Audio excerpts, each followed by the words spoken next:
Miss Worldwide. Today is another day. Ayan, so, actually, may tutulungan tayo ngayon, no? This is the second time, Yes. no? Na pumunta sila sa akin and pinadala ko sila ng gamit ng kapamilya nila. So, andito. I have here, nalaban ba to? Opo, nalaman. Nalaman. Opo. Pero sige, titignan natin kung mapipick up ba natin siya. And I also have the picture ng kapamilya nila. Pero ito, lagi niyang suot to, di ba? Opo. Itong salamin na to. Ayan.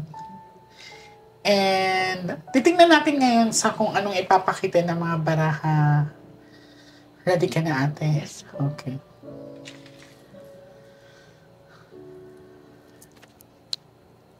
So now, I want you to focus. I want you to pick one card.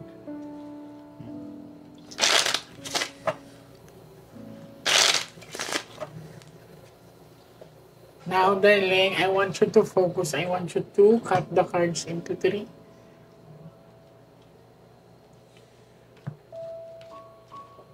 So, ikaw to, kuha ka ngayon ng 7 cards sa total, lagay mo dito.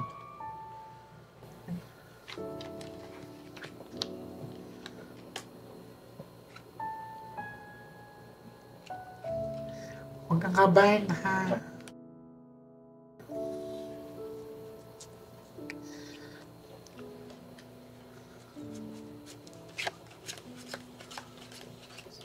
Pag may king dito, darling, siya na to, ha? So, this is you. Ayan na siya, ha? So, kung mapapansin mo, mas madami ang itim kaysa pula. This is a sharp object. This is a representation na medyo mabilis yung pangyayari sa kanya. Ang pinaparamdam niya sa aking pain is sa tiyan niya at saka medyo bumibigat din yung ulo ko. I don't know why, pero there's something in my head as well. So, ilang araw siya sa hospital?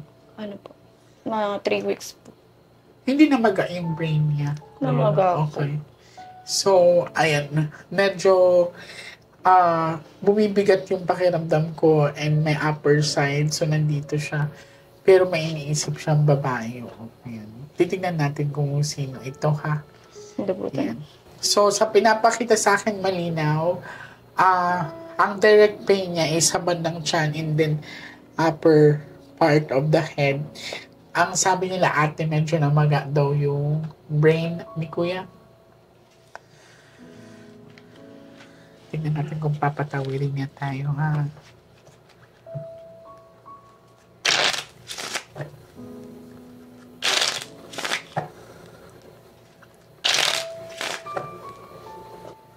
Cut the cards into 3.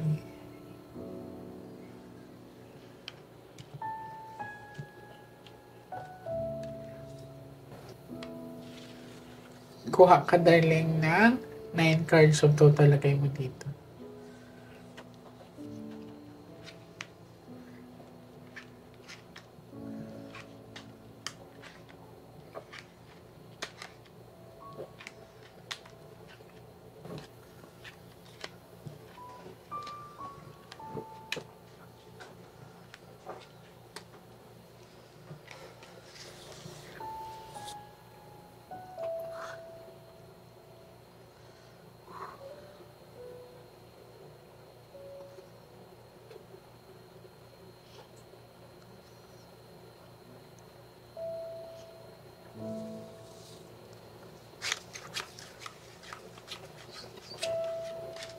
Parang makakrack yung ulo ko, eh. Puro itim. Ayun, abot siya. May king.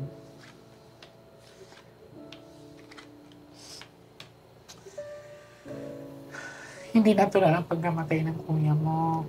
Okay? So, this is a bad luck card. Ito ay hiniling ng isang babae. Okay.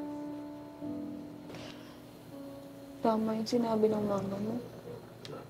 babae yung nakaaway ko. Malinaw sa pinapakita ng baraha.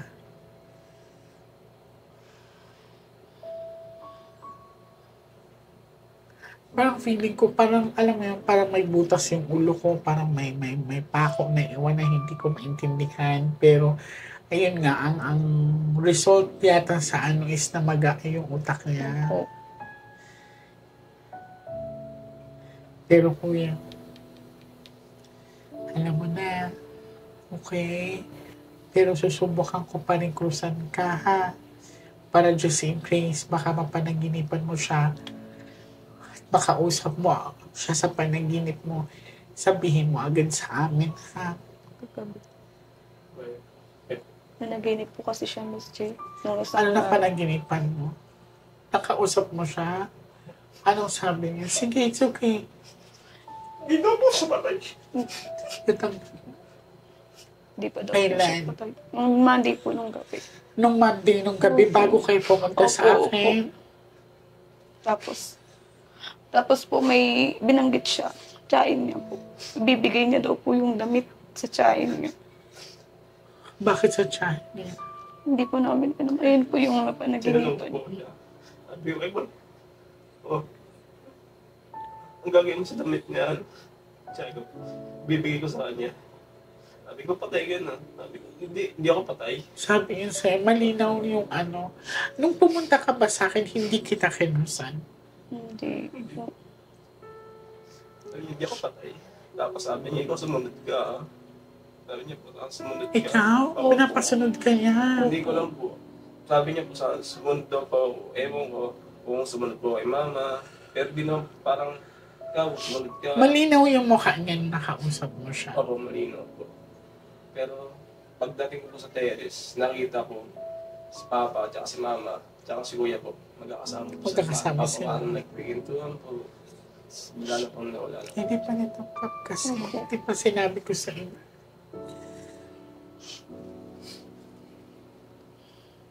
Hindi pa natanggap. Nakausap mo niyo ba yung tiyahin niyo? Hindi po. Anong klaseng damit ang gusto niya ipabigay sa tiyahin niyo? Nakatupi po siya eh, nakatapi. Mga nakatabi. Opo, sa Delta po yung pinakapanaginip ko. Pag nakita ko siya kaagad, sabi ko, Ebon, hindi ko patay ka na. Ano patay? Di ako patay. Ay mo, gagawin mo sa damit na yan. Bibigay ko ito kay sa tiyahin ko. Tapos ikaw, sumunod ka, parang sinasabihin niya ako na ikaw ba? Na huwag matigas yung ulo Parang siguro. ganun, Pinayuhan ka parang niya. Ikaw, sumunod siya. Tapos sumunod po nun, paghakbang ko sa terrace, nakita ko siya, si mama at si papa. Parang nagpinito siya nag-ano. Andun pa yata siya sa inyo.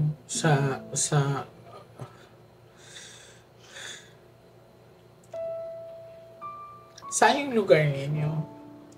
Sa tundo po.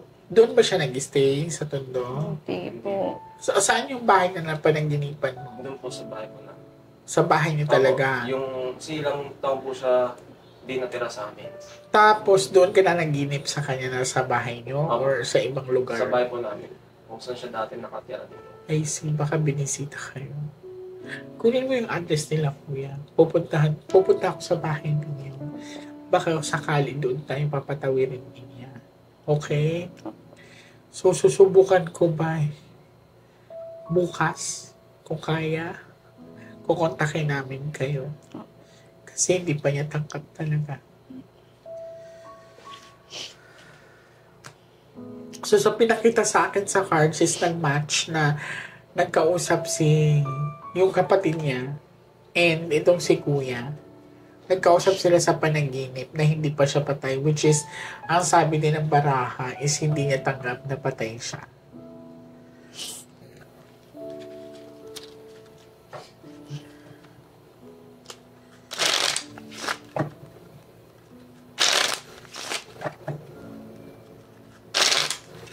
Ang hirap niyan kasi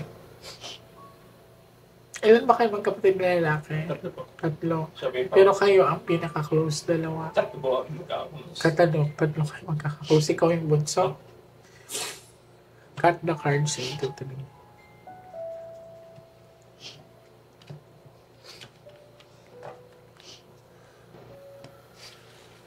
Kuha ka ng last 12 cards of total, lagay mo dito.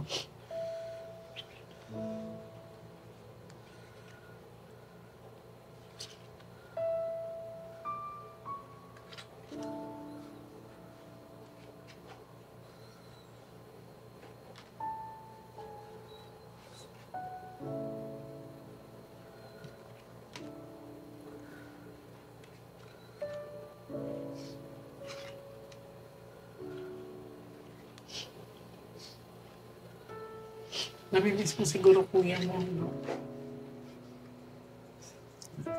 Parang ngayon mo lang na-absorb na parang ang ikli ng panahon na pinagsamahan ninyo. Na parang yung andito pa siya, parang kulang yung bonding moment ninyo. Kasi nag-aaral ako, nagbibiro, nag-iinisan. Naiintindihan ko kung bakit gano'n na lang talaga. Pupunta ako sa inyo, tutulungan kita, ha? Tapos plus, solid pa yung panaginip niya.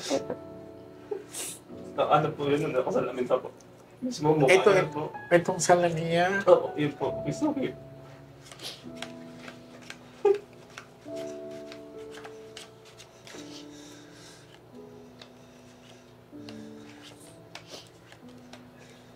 Lagi siyang lumalabas sa cards. Okay.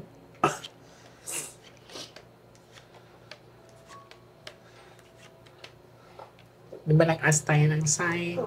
Sige, pupunta ako sa inyo. He wanted to be at peace. Okay. Pero may babae siyang tinuturo sa akin.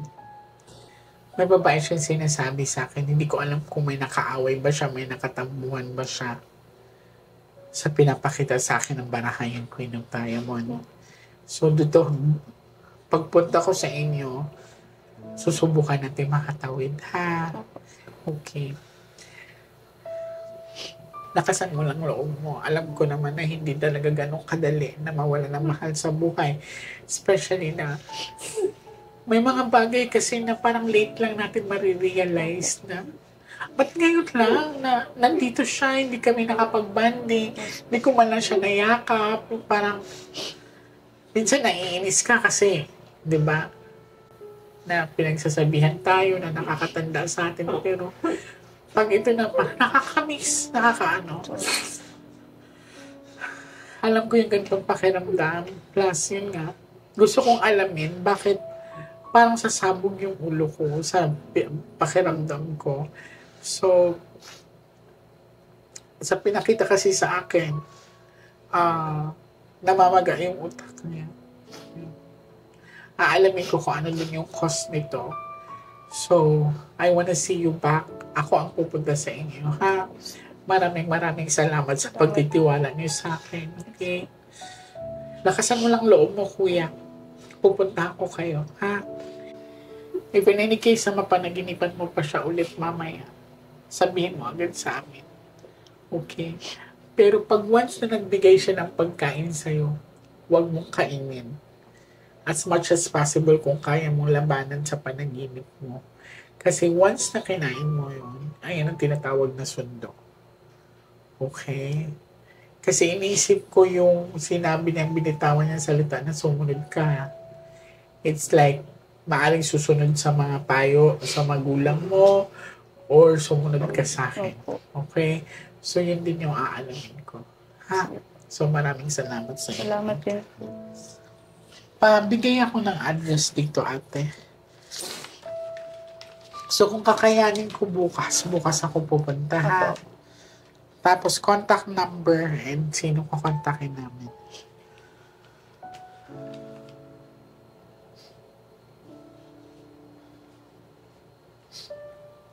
Ganun din po yung mga dating panaginip. Yung buhay ko po, yung kuya ko. Yung mga chewing ko po, yung nakakausap. Kahit patay na sila. Ako. Kumbaga po, tsakin ka po na namatay din. Sabi po ng chewing ko sa akin, son, sabihin mo kay Ryan. Si Ryan to. Ay hindi po, yung anak po ng chewing ko namatay. Na sabi, kinakamusta ko siya. So, sabi ko, sige ko, sabihin ko kay Ryan. Sinabi ko kay Papa, Oo. sabihin mo daw kay Ryan, nakamusta siya ng Papa niya. Tapos may nakita pa ako sa Rio. I see.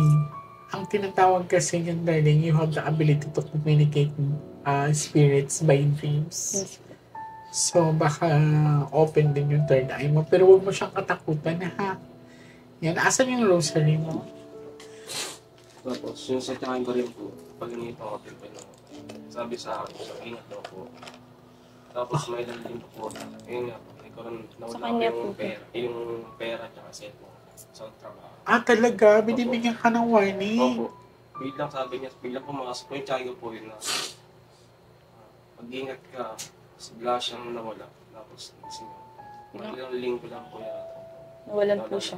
Pagka ganyan na once na paranginipan mo yung mga patay, kung malinaw yung pagkakausap ninyo, pagkagising mo kung alala mo pa, isulat mo agad. Ha?